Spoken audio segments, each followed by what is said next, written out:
con lấy cái khác đi. Where does that go?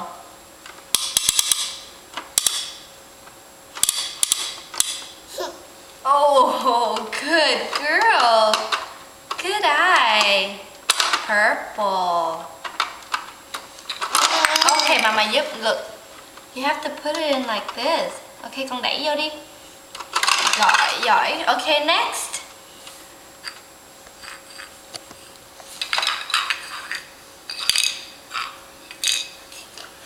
Where does that go? Cái đó màu đó đi đâu? Màu đó màu nào?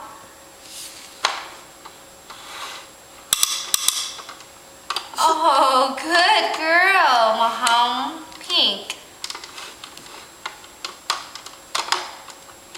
Good girl. Good girl. Con đẩy vô. Giỏi quá. Okay, next. Màu nào nữa? Còn 2 cái kìa.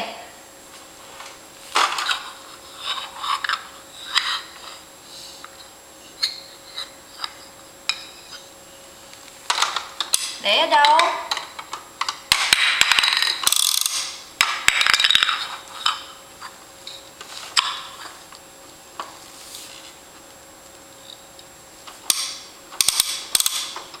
Good girl. Good girl.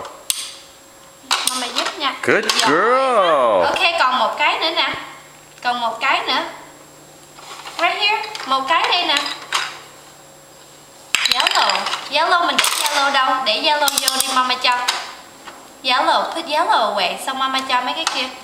Oh, well how convenient.